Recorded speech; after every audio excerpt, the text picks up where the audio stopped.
Good morning. It's Monday morning. I'm Jeremy Bernansky. This is Bernansky's Vlog. We are live right here on Facebook. We just had another brand new episode drop on the YouTube channel. It was the season 2 finale. So I hope you guys had an opportunity to check that out. We are going to go ahead and get into this morning's Facebook live stream in just 1 second. We've got a lot to cover. We are going to give folks some time to get in though. So today we are going to cover, we've got a first look about the new Judy Garland film. So we've got that coming up. Also, we've got some news on Indiana Jones 5, Lady and the Tramp. We're getting a live version of Lady and the Tramp. So we're going to talk about that as well. And then we're going to jump into the weekend box office. So give me a second to get everybody loaded in here. And then we'll go ahead and get rocking and rolling on this Monday morning Facebook live stream right here on Bernansky's Vlog. So give us everybody a second and then we'll get going. Be right back. Good morning. Good morning. Good morning. It is Saturday morning. This is Bernansky's Vlog. Good morning. It's Monday morning. Hey, what's up, everybody? It's Jeremy Bernansky with Bernansky's Vlog. I've got my iced tea. I've got my iced tea. I've got my iced tea here. I've got the box office report from this weekend. And let's go ahead and take a look at one news story then that dropped this morning.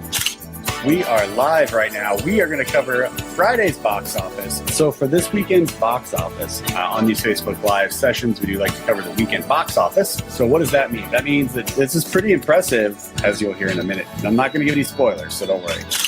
In theory, that film should have done gangbusters. This movie is so much fun. I think the rewatchability factor is super high. Wow, this was actually a fun time. I'm on board. Sign me up. Game over. If you're watching this on replay, thank you. All right, let's just get into it. Number 5, number 4, and number 3, number 2, and number 1. Good morning. We're back. Let's get into this. I'm Jeremy Bernansky. This is Bernansky's Vlog. We are live on Facebook. We just had another brand new episode drop this morning on YouTube. I hope you guys had an opportunity to check that out. If you haven't, you may want to go back and do that. It's the season 2 finale of Bernansky's Vlog. And that was the last episode we're going to have this month. And then next month in April, we'll be back with a brand new format on YouTube. So make sure to go click that subscribe button. That way you don't miss out. Again, I'm Jeremy Bernansky. This is Bernansky's Vlog live on Facebook, where we like to talk movie news, weekend box office, or the Friday box office, depending. And then also we like to dive into some movie reviews as well. Usually spoiler filled, right? Because it's Monday morning, so everybody's had an opportunity. But we're not going to do that too much today. We're going to go ahead and jump into some advertisements right now, and then we'll get into this morning's show. So up top, let's just go ahead and remind everybody that if you're into movie trailer reviews, you know, you go to the movies, they got all the trailers before the movie, or you watch them online, right? I do all of my trailer reviews on the Stardust app. So if you have not downloaded the Stardust app, you're going to want to go ahead and do that. You can get it on the Apple Store. Just download Stardust, and then it's Bernansky's Vlog, just like it is right here on Facebook, just like it is on YouTube, just like it is on Twitter, Instagram, all of that jazz. So Bernansky's Vlog on the Stardust app, that's where I do all of my movie trailer reviews. Right now there's over 90. So I definitely have a lot of content for you guys on Stardust to keep you busy and keep you informed as to all my thoughts on all those trailers. Next, don't forget to follow us on Twitter, because we are past 1,200 followers on the Twitter page. So thank you so much to everybody who's following along there. Appreciate it. And finally, again, click the subscribe button on YouTube if you haven't yet. Also hit the bell. That way you get the notifications once new content drops right there on the YouTube channel. So since we had the season 2 finale on YouTube this morning, so again, I hope you guys were able to check that out. We are also having the season 2 finale right here on Facebook Live. So going forward, we are going to be moving away from Facebook Live now that we're over 100 subscribers on YouTube. Thank you again to everybody there. We're going to be moving over, and we're going to be doing more on YouTube. So this is going to be the last Facebook live stream for a while, and we'll be doing a lot more content on YouTube. So again, if you're watching this right now on Facebook Live, thank you so much. You are going to want to head over, though, and click that subscribe button on YouTube, and then hit the bell so you get the notifications when new content drops. Because like I said, we're doing more content on YouTube, and this is going to be the last Facebook live stream for a while. So you are going to want to definitely head over and click that subscribe button now, so you don't miss out once April hits and we start rocketing into that new season of Bernansky's Vlog, season 3. So go ahead and check that out. Again, thank you guys, everybody right now who's watching this on Facebook Live.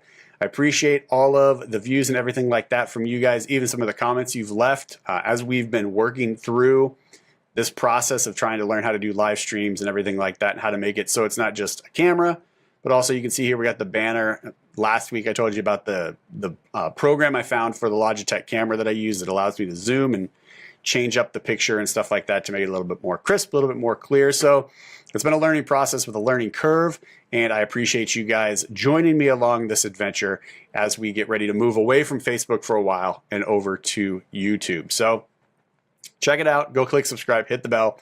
And now commercials are over. We're done. Let's get into the show because we've got a lot to talk about. So here we go.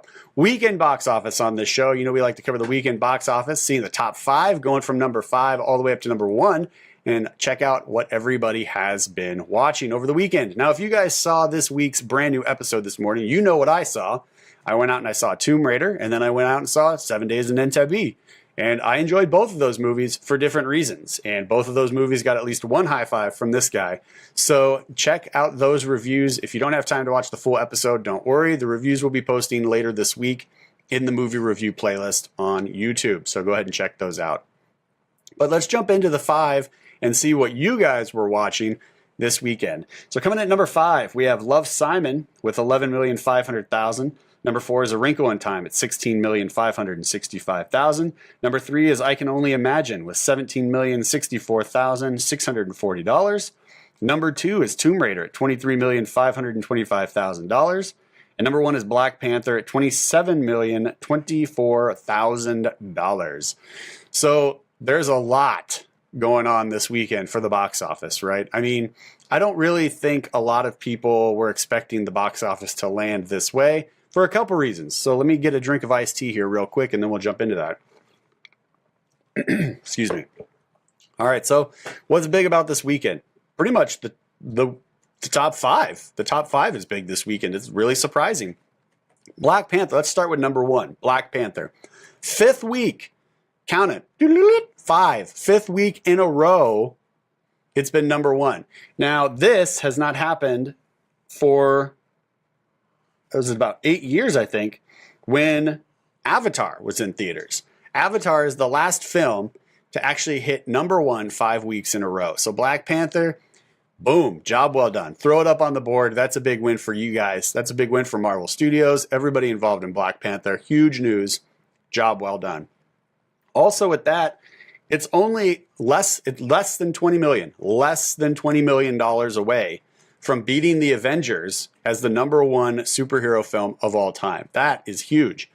So again, job well done. Can it do it? Probably for North America, not worldwide, for North America. But can it do it? Probably. I mean, less than $20 million. We'll have to wait and see. Again, this weekend, it made $27 million. Next weekend might not be so great, right? Because what we saw on this week's episode, we've got some movies coming out this weekend, you know, that are going to draw away from people seeing Black Panther, right? So a lot of possibilities this weekend for it to make less than that, but maybe 3 weeks, it's still making, you know, $8 to $10 million. In 3 weeks, that's almost $30 million, up to $30 million. So there's a really good possibility here that it's just going to kind of like cruise its way all the way to the finish line at number 1. And then Avengers Infinity War comes out, and that has already broken the records set by everybody as far as pre-sale tickets go.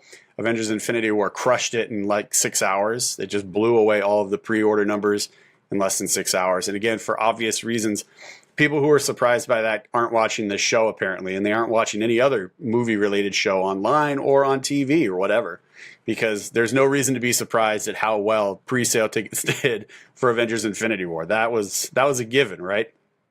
That'd be like me going to play basketball with any NBA professional and then being like, I can't believe the NBA professional beat Jeremy at basketball. This was a given. This is no big surprise. Avengers Infinity War is going to destroy at the box office, so I'm not concerned at all about that. I just can't wait to see the numbers that it puts up on the board for opening weekend, and then how long it's able to sustain those numbers as it goes forward week after week after week. So, but I don't want to take anything away from Black Panther, because Black Panther did an incredible job up to its release and then beyond its initial release. So Job well done again to Marvel Studios and everybody involved in Black Panther.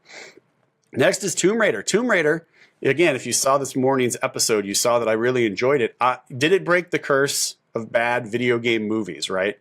Was it like Warcraft? I actually enjoyed Warcraft, so it's not like I've never played the Warcraft game, so I don't know like the mythos and how closely tied to the game it was.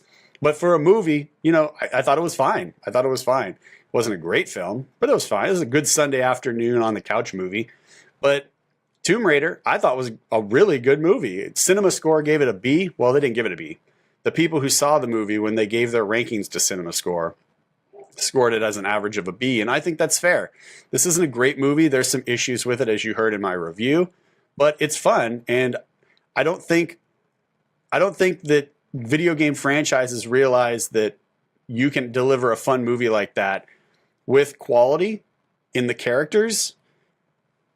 Like, all of a sudden they decided, like, we're going to get these great people and, like, actually teach them how to make video game movies that make sense. And this movie is one of those movies that made sense. Alicia Vikander steps into the plate and delivers a performance that I don't think we've seen from someone in a video game movie up to this point. Like, I just think everybody was like, I think this could be the movie that shows people this is how you make a video game movie, right?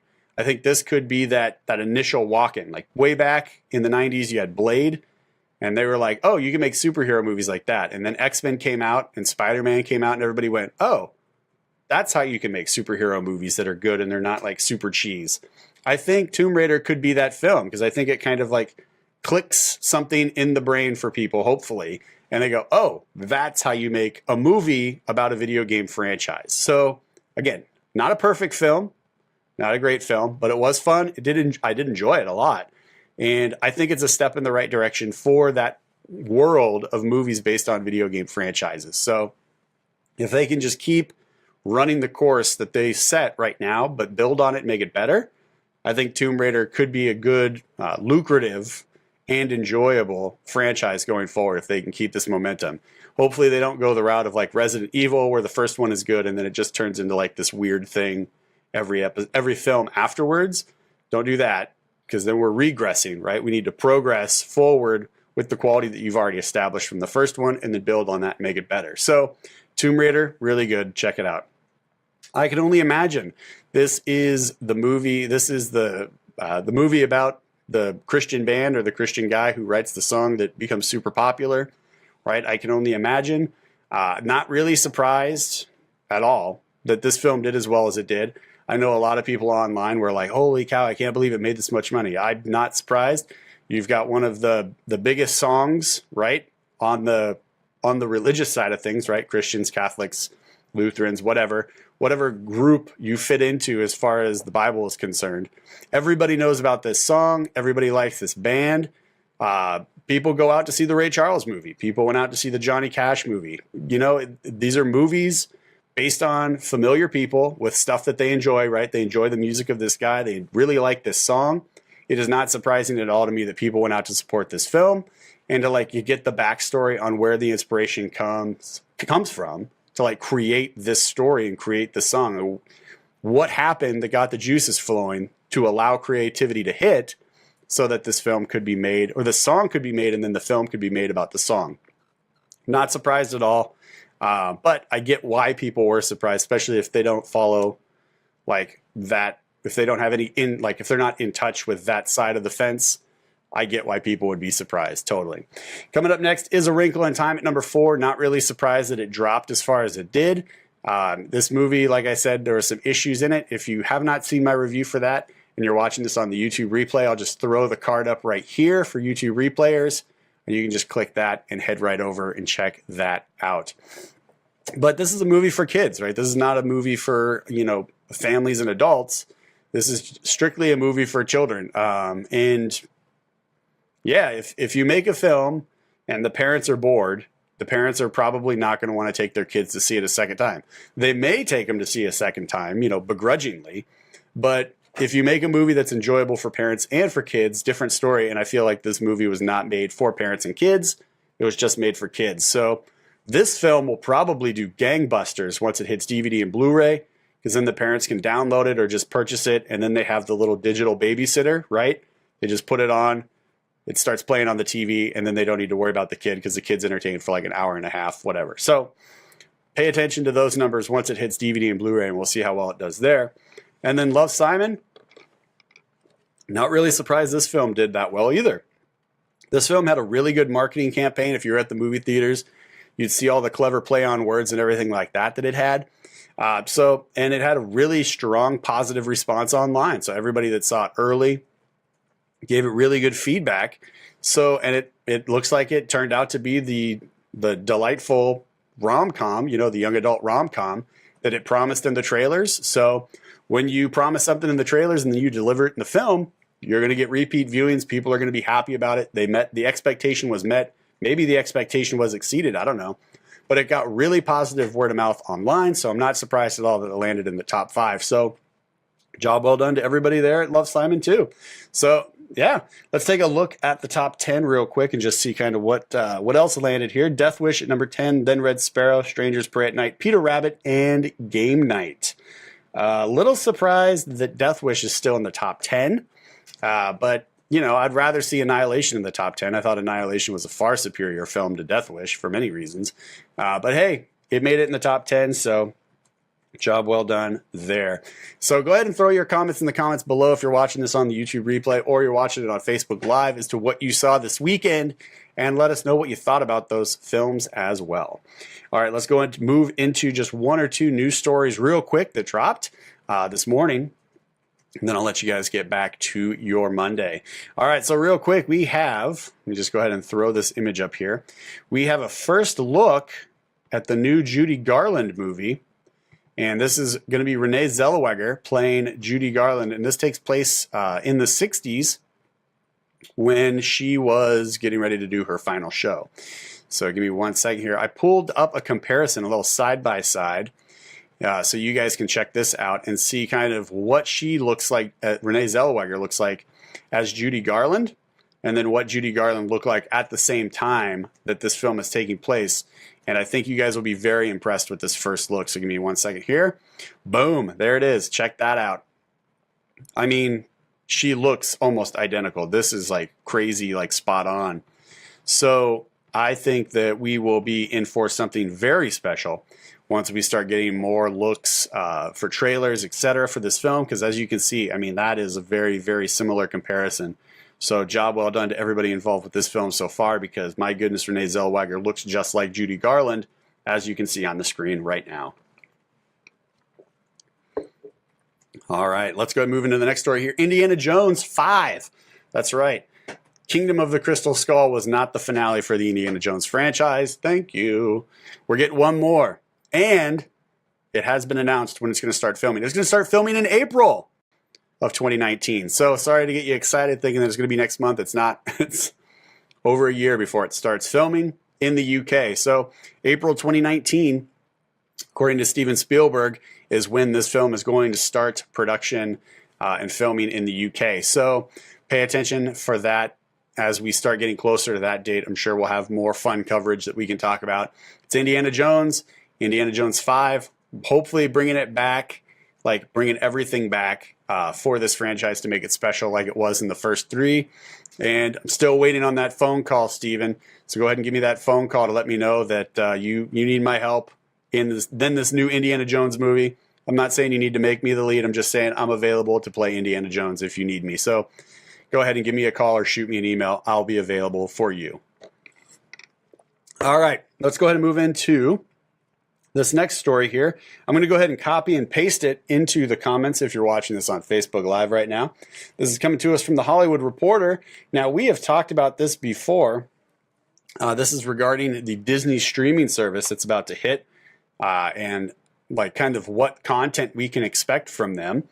And the content that we can expect from them, we've got some news. We got specific news now. So the director of Lego Ninjago, Charlie Bean, he is actually going to be coming on board to direct a live-action Lady and the Tramp. Now, I know that live action is like the thing right now, right? We started it for Disney, as far as Disney's concerned. we started the live action with the Jungle Book. Jon Favreau came in, did a phenomenal job with the Jungle Book, and now he's doing Lion King, right? So now we're gonna get, for the streaming service, we're gonna get Lady and the Tramp, and I'm not sold on this one because I don't know what to expect visually from a streaming service like movie, right? It's not like I can expect great things from Jungle Book because I've seen what happened with Jon Favreau, or the Lion King. Sorry, I can expect great things with the Lion King because I've seen what happened with the Jungle Book from Jon Favreau. So I'm excited about that. But as far as the streaming service goes, is this going to have a lower budget? Probably. Are they going to use the same type of technology? Maybe, maybe not. We don't really know because we haven't seen anything from the streaming service yet to like have an accurate idea of where like our expectations should be as far as quality is concerned. And there's a movie coming out called Show Dogs, and this does not look good. The trailer is garbage. It looks like something like back in like the late 90s, you know, with Homeward Bound and stuff like that, like where you can like see the fake CGI movements of the mouths on the animals. Like it doesn't look good. And so I'm going, oof. Since we don't know if the quality is going to be less. They're probably not going to pump a budget into a streaming service show that they would for like, you know, a feature film. So is it going to look like Show Dogs? Is it going to have that cheesy kind of look to the pets where you can tell like they really did a lot to make the mouths move and it just looks like not great, right? Not as bad as Superman mustache cover up in the Justice League bad, but like you get what I'm saying, like as far as like animals talking. So I don't know, like I saw the news and I was like, oh, that's cool. They're going to be doing Lady and the Tramp. Like, and then I was like, oh, it's for the streaming service. And so like, it was like this, oh, that's kind of cool. Like my interest is here. And then I was like, oh, wait, now I'm not sure if I should be interested in this. Because again, we haven't seen anything from the Disney streaming service products yet that are getting ready to drop. So we have to wait and see kind of like what's the budget for these things going to look like? What's the product going to look like once the streaming service rolls out and we can like actually start seeing footage and like the quality of the footage that they're putting out for these, for the streaming service in particular. So curious to see kind of what happens from that. If you're a Lady and the Tramp fan, get excited, right? Why not? Let's expect the best. Let's expect and let's hope for the best to come from the new streaming service. And it's Disney, so you know it's going to be of a higher quality anyway, but just how high is that quality going to be in comparison to what's available on other streaming services right now? That's the big question we have to wonder about. So fingers crossed, it's great. Hopefully it's great. We'll have to wait and see. But go ahead and check out that link in the comment section below for more info. If you're watching this on the YouTube replay, it'll just be down in the description box. So just go ahead and hit that, expand that, and then you can go right to that article as well. All right, next up, let's take a look here. We have, not for movies, but for TV, because we still do, you know, we got and a little bit more, right? Movie news, movie reviews, movie news, and a little bit more. So a little bit more coming out here. We have season 2 of Westworld is getting ready to drop. Finally, feels like it's been forever. I loved season 1. I thought Westworld was an incredible show. Not for everybody, right? Very dark at times, very graphic, but it really explores a lot of philosophy of right and wrong and stuff like that. So if that's like your bag, if you enjoy those kind of like shows that kind of make you look at morals and make you look at what does it mean to be alive, what is right, what is wrong, and then like diving into the philosophical concepts of those topics of what it means to be alive and stuff like that. Like this is your show. I loved season 1 of Westworld. I thought it was great. Very excited about season 2. Next is Rick and Morty. We still have not gotten a confirmation that season 4 for Rick and Morty has been confirmed. And this I'm okay with. I'm okay with. I know people might be surprised because I love Rick and Morty. I think Rick and Morty is one of the most well-written and brilliant like shows, even though it's animated. Like it's so smart and it's so intelligent, and it's just it just cracks me up. This is not a show for everybody, despite the fact that it's animated. It is very adult, and the topics that it deals with are very adult. And again, going back to that like philosophy, they really dive into like what is the here and now, like what is there beyond here and now, like how should we enjoy that, how should we enjoy the now, like there's a lot of different philosophical sides to it. Like one character for sure, like he's just a complete jerk, but he goes on to explain why, and it's hilarious. and then you have all of the other characters that all play their roles as well. I love Rick and Morty. I think it's fantastic. But again, this is not a show for everybody. If you live in a box and you don't like to think outside of that box because it freaks you out and it stresses your brain out, this is not going to be a show for you, because it definitely is going to make you think outside the box. So you have been warned. But I'm okay. So going back to the actual news, I'm okay with them not necessarily signing for a season 4. If season 4 is the last season, I'd be fine with that too. Rick and Morty is one of those shows, in my opinion, that shouldn't have a long shelf life.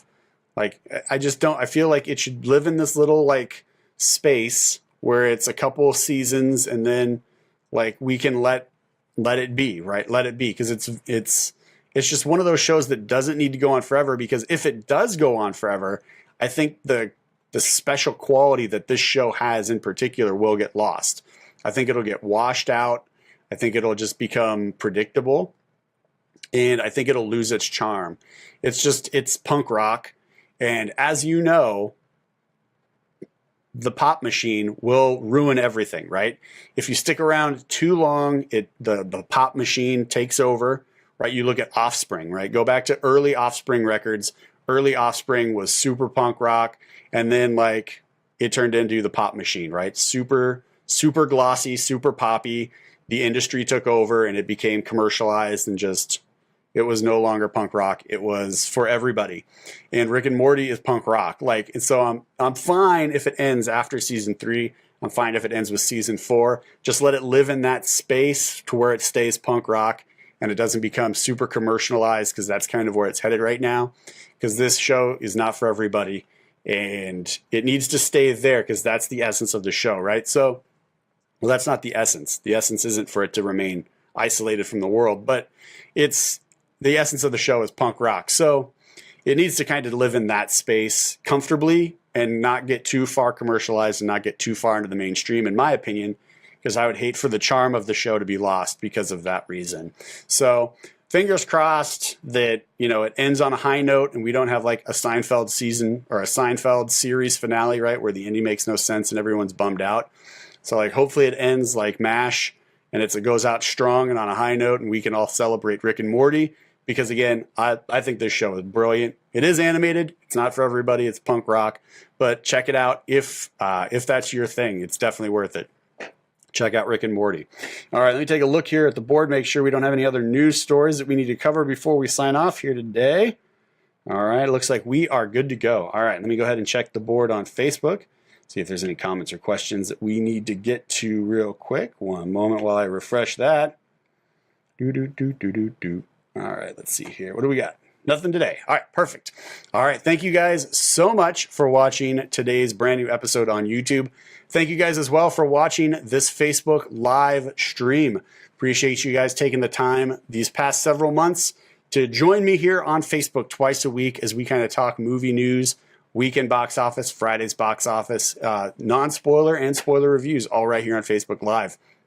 Again, today's brand new episode was the season finale of season 2 for Brunanskys Vlog. We'll be back in April on YouTube with a brand new format, so stay tuned for that.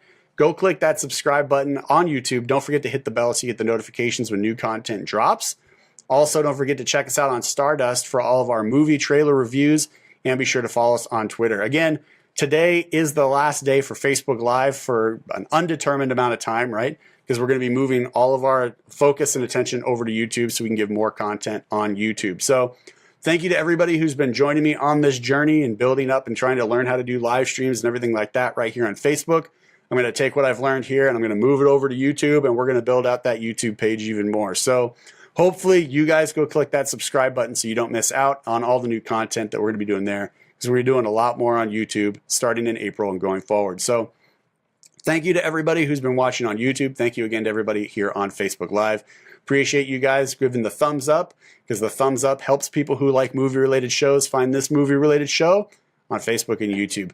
All right, everybody, I'm Jeremy Brunansky. This is Brunanskys Vlog, live on Facebook and on YouTube replay.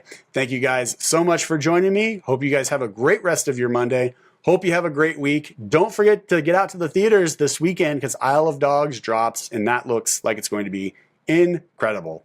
All right, everybody. I'm Jeremy Bernansky. This is Bernansky's Vlog. Have a great week, and we'll see you in April. Hi, everybody. I'm Jeremy Bernansky, and you've just finished watching a Facebook Live replay. Now, if you enjoyed that, you may also want to check out the weekly show playlist, as well as the movie news playlist, which covers just the news segments from every Monday's episode. Don't forget to give us a thumbs up and click that subscribe. We'll see you guys next Monday right here on YouTube for a brand new episode of Bernansky's Vlog at 10 a.m. PST. Have a great week.